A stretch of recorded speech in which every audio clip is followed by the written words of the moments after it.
Introspection is the perception of the innate divine qualities of the soul. And so I'm just inviting you to feel that.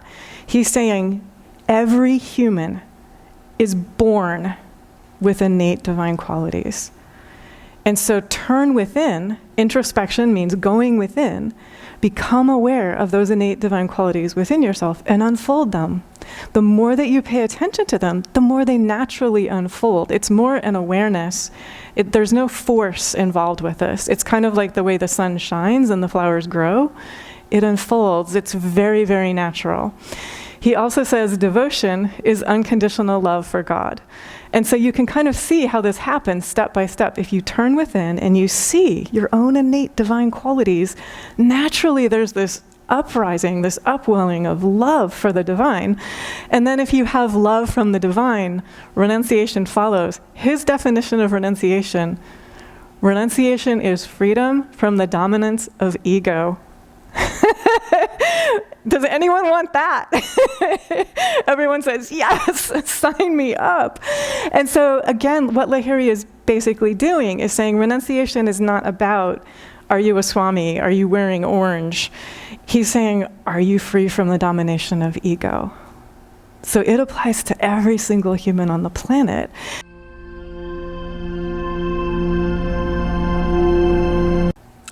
Good morning, welcome. 1,000 welcomes to you all. And we are meditating today. The topic is Divinity Walking This Earth. And then there's a colon, renunciation. And so I'll share the two parts of the title. The first one comes from Swami Nityananda. I know we have new people joining us all the time. So he founded this meditation community 50 years ago, November 3rd, 1974. The meditation community was founded, and he was my teacher. And he says this: everyone I see is divinity walking this earth. And so our invitation is be in contact with the divinity within ourselves, be in contact with the divinity within everyone we encounter. We're going to have different quality encounters with everyone when we're greeting the divinity within everyone. And so for ourselves, the yogis are very honest about this. They say that there's usually a process where we expand our realization. So like you might see your teacher, and you might look at your teacher and say, yes, divinity is there in my teacher. So expand your awareness. Can you expand your awareness to see who else is divinity present in? And so Yogananda talked about this, that there's a process of expanding beyond our view, like who is my family? Yogananda would make fun of people. He would say, is it us four and no more? So who am I considering my family? Is it us four and no more? Or am I expanding so that in time, as my heart expands and my vision becomes more clear, I'm able to see every human sister and brother on the planet? That's my family. Everyone, whether I've met them or not. And then we're moving in this energy of universal friendship, universal kinship, universal kindness. And naturally, the world is going to respond to us in a very different way if we're moving in that energy. So that's the first part of the title, Divinity Walking This Earth. And again, the invitation for each of us is, may I continually be in conscious direct contact with divinity within myself, divinity within everyone else, greeting everyone as divinity walking this earth. And then the second part of the teaching comes from Lahiri. Lahiri was a teacher in this line of teachers, and he was one who helped the teachings of Kriya Yoga be shared with householders. And so I'll just tell you that story in case you don't know it or a reminder is helpful. Traditionally, these teachings would have been shared with monastics, with renunciates, with swamis. And Lahiri received these teachings from his teacher. His teacher said, you can't stay up here on the mountaintop with me. You have to go back down to the city, back down to your family. Lahiri was married. He had 5 kids. He worked a regular job, worked a government job for 26 years. I think he was an accountant. And his teacher said, share these teachings with monastics. And Lahiri said, everybody needs these teachings. And his teacher gave Lahiri permission to share these teachings with sincere, qualified students. Thank God. That's why we're all here. Right? And so there's this deep what's the right way to put this? Expansiveness. Lahiri Mahasaya means great-mindedness. Lahiri, who has great-mindedness, the opposite of small-mindedness, right? So Lahiri was able to look at every being in every body and see the divinity in them and see everybody needs these teachings. Everybody benefits from these teachings because they're so natural. They're so self-revealing of that luminous heart energy within ourselves. And so Lahiri says this: there are 4 successive stages of spiritual self-unfoldment. They are introspection, devotion, renunciation, and illumination. So introspection we did 2 weeks ago, devotion we did 1 week ago, today we're doing renunciation. Don't let the word renunciation alarm you, because I'm about to share his definition, which is large-minded. He has a large-minded definition. Introspection is the perception of the innate divine qualities of the soul. And so I'm just inviting you to feel that. He's saying, every human is born with innate divine qualities. And so turn within. Introspection means going within.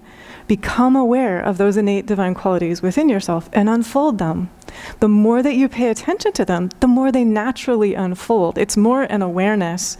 There's no force involved with this. It's kind of like the way the sun shines and the flowers grow. It unfolds. It's very, very natural. He also says devotion is unconditional love for God. And so you can kind of see how this happens step by step. If you turn within and you see your own innate divine qualities, naturally there's this uprising, this upwelling of love for the divine. And then if you have love from the divine, renunciation follows. His definition of renunciation is freedom from the dominance of ego. Does anyone want that? Everyone says, yes, sign me up. And so again, what Lahiri is basically doing is saying renunciation is not about, are you a Swami? Are you wearing orange? He's saying, are you free from the domination of ego? So it applies to every single human on the planet. And I'm about to share some more teachings which help us dive deep into this. So again, for each of us, one of the things that the yogis say, which is incredibly self-freeing and self-healing, the Buddha says the same thing. Only I can do this within myself. Buddha says you must walk the path with patience and perseverance. No one can walk the path for you. You must walk the path yourself with patience and perseverance. And the yogis as well say, the self within you is guiding you. The self within you is your friend. The self within you is helping you be free from the domination of ego. And so this, again, takes self-willingness to turn within and to say, I love myself so much that I vow to free myself from the domination of ego. And so I'll share some stories, some of which make me cry. So if I cry, it's just love and gratitude for these stories. So Swami Shankarananda, I came across a video clip from him from 2014, bless you. And this is late in the time of Swami Shankarananda being in embodiment, and he shared the teachings up until 2 weeks before he left the body. So there's deep physical effort involved with sharing the teachings up till 2 weeks before you leave the body. But what is noticeable, even more than the deep physical effort that was involved, was that his light and the supreme love that shared through him kept increasing. It kept increasing. And so this is words, but what you're receiving, the words are extra. What you're receiving is this energy, which he is expressing in words. He says this for all of us. Welcome. Thanks for your presence. If you are enjoying this, please like, share, and subscribe. It helps joy and inspiration move forth into the world. Bliss consciousness. You're so full of light and love that you know the only purpose for existing, for manifesting, is to be all the love you can be in service and expression. And death then has no power over you. For love is and always will be the only power that delivers us from the consciousness of duality, from the sense of self-separateness, from the illusion of separateness from those whom we love. And so for each of us, this is what we are invited to realize. For each of us, we are invited to realize that love is stronger than death. Love is stronger than pain. Love is stronger than fear. Love is stronger than the human-created self-separateness. So this is another little yogic secret, which I'm telling you in plain sight. Self-separateness is what creates all of our pain. If I am feeling separate from the divine, that's actually about me. It's not about anybody else. So it might seem to me that I'm just making this up. My brother or my sister or my cousin or my boss or my friend or my neighbor or the person on the bus is creating a feeling of separateness in me. These steps are always valid. Turn within. Be in contact with the innate divine qualities of soul within myself. Feel this energy of unconditional love for God. Be free from the dominance of ego. And what you'll see then is that person who's being rude, that person who's being mean, that person who's being ignorant, that person who's expressing unkindness, that person who is exhibiting kind of the opposite of wisdom, they're acting out of blindness, they're acting out of ignorance, they're acting out of lack of awareness. So they're feeling that separateness, which they are sending forth. And if I am not identifying with that separateness, if I am feeling connected, that self-separateness has no power over me. And that's what that teaching from Swami Nityananda is illustrating so beautifully, so vividly. No matter what the body is experiencing, love is stronger than anything. Love is eternal. It is immortal. And this is not just for Swami Nityananda. This is for every human in every body. So for each of us to turn within and to say, love is stronger than pain. Love is stronger than fear. Connection to the divine is stronger than any human separateness I have encountered or experienced or created. And so this gradually heals the painful human experiences we have had. So I also want to be honest about that. In time and space, humans encounter painful experiences. So these teachings are honest about that, but they also teach each of us, I have the ability to free myself from that painful experience. So here's another teaching from Swami Nityananda, which is about that. He says, love your enemies. Famous teaching from Jesus, Sermon on the Mount. Who are your enemies? According to Swami Nityananda, any thought or image you hold onto that prevents you from loving yourself, that's who your enemy is. And so if you just let go of any thought or image that prevents you from loving yourself, feel how that is the perfect healing energy and realization for anything that you encounter in time and space. No matter what you encounter in time and space, if you are filled up with that love from within yourself, then what happens is you are a neutral witness and observer of the human pageant, right? You're aware, like this is a play of consciousness, it's a play of energy. That human is creating an experience of pain for themselves. They're directing pain toward me. Do I want to take that energy in? No. I can choose to just watch it and allow it to go. I do not need to take that energy in to my energy field. And so do you see what happens then is each of us is self-sovereign. Each of us is free within ourselves because we are in that endless, eternal flow of light and life and energy. So the Bhagavad Gita and the Buddha share similar teachings. They say this is what we're freeing ourselves in relation to. One who is completely free from ill will and is friendly and compassionate towards all, who has overcome attachment and egotism, who is self-composed in pain and pleasure, and forgiving, who is ever content, meditative, serene, resolute in spiritual effort, and whose mind and intellect are dedicated to me. One who is thus devoted to me is dear to me. So do you see, again, this teaching is about how may I free myself from within myself, free myself from ill will.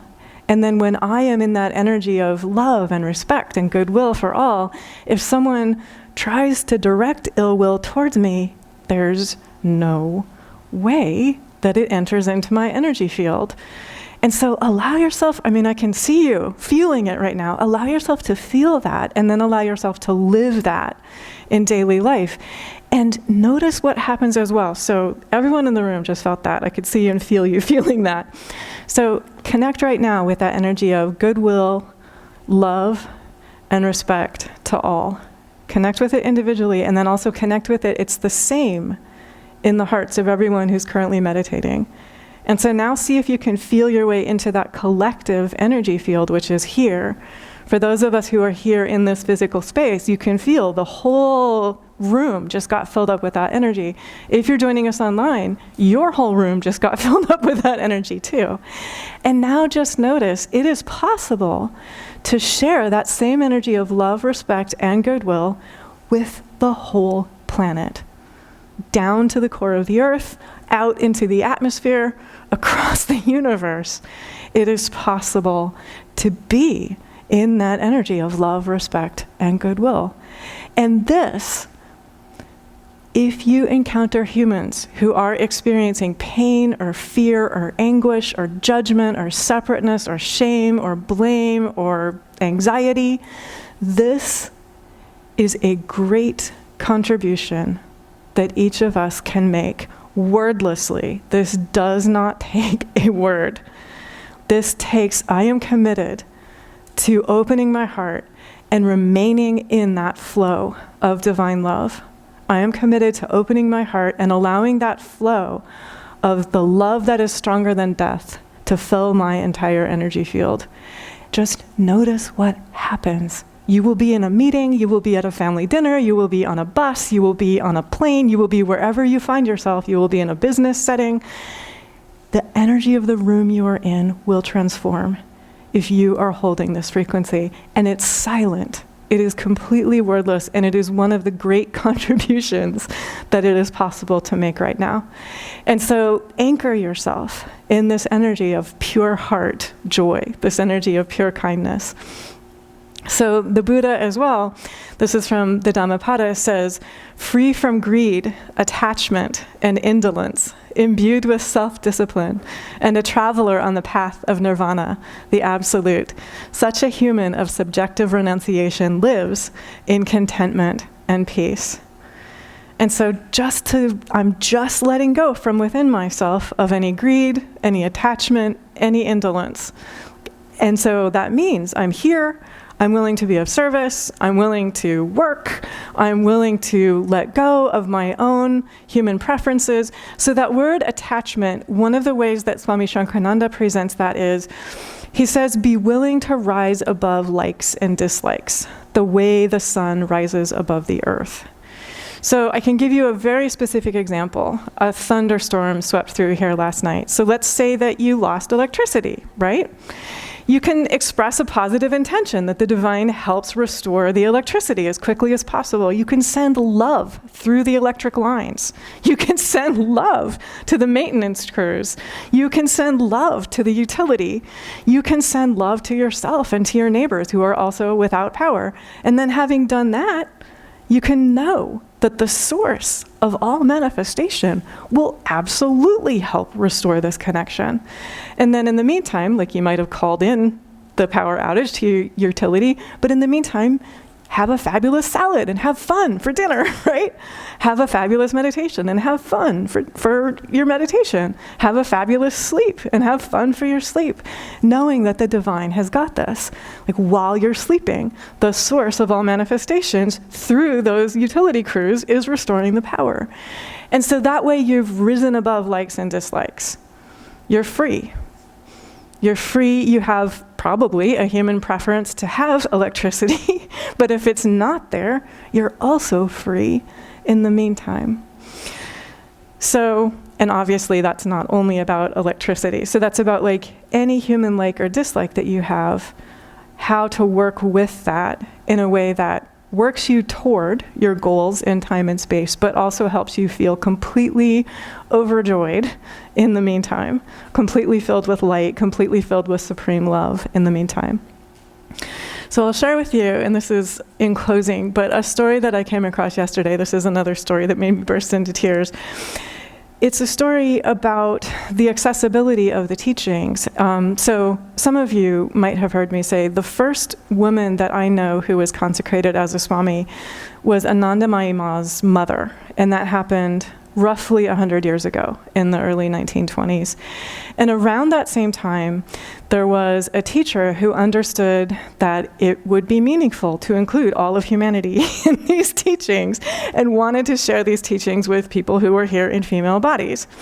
He received a lot of opposition. And so the way that this line of students tells this story, he built himself a bamboo cage and lived in the bamboo cage for more than a year to dramatize. He said, I'm confining myself so my students can be free, because he wanted to be able to share these teachings with women. And he wanted the women to be able to be empowered, to have access to these teachings. And so to that end, lived in a bamboo cage for more than a year. And so again, just don't take for granted how incredible it is that we have access to these teachings, but also ask within myself, within ourselves, is there any way in which I am confining these teachings? Am I helping build bridges so that everyone has access to these teachings? These teachings help liberate everyone who comes into contact with them. I was looking at Swami Premananda's translation of the Dhammapada, and he says, I shudder to think about humans who didn't have access to these teachings. And it's really true. So there are still a lot of humans who don't have access to these teachings. And so if you are able to just welcome a friend to meditation sometime, share this light, share this incredible joy, share this energy of liberation. So I want to be really clear that these teachings are always about the self, the divine within each of us, is distinct and independent of the body. They have always been that. The divine is always distinct and independent of the body. And then you have that realization translated into a particular human culture, a particular human context. And it's always been a question of who gets access, who has access to these teachings. And so for our time and for our place, that's just a question. How can I help everyone feel included? How can I help everyone feel connected? How can I help everyone feel welcome? A couple of weeks ago, I heard someone say, I can't remember what my life was like before I encountered these yogic teachings, and I don't want to. And so for yourself, these teachings help each of us to wake up. They help us remember that love is stronger than fear. Love is stronger than pain. Love is stronger than death. That this bliss consciousness that Swami Shankarananda was articulating and embodying, it can be fully here while we are in the body. And then when we leave the body, stay here in the body as long as you possibly can to be of service. But when we leave the body, we don't die. And our bliss consciousness doesn't die. And every bit of light and love and joy and kindness and illumination that we have managed to unfold in time and space makes it easier for the ones who come next. Langston Hughes has a poem, Mother to Son, about a mother who's talking to her son, and she's saying, I kept climbing, so don't you turn back. Don't you turn back because the way gets kind of hard sometimes. I kept climbing. And so for each of us, keep climbing, because it makes an incredible difference for ourselves, for everyone we encounter silently in all the ways that I mentioned, but it also uplifts absolutely everyone who comes after us as well. And again, if you want to look that poem up later, it's Langston Hughes, Mother to Son. It will make you cry. It will fill your heart with love. Thank God, and God bless us all.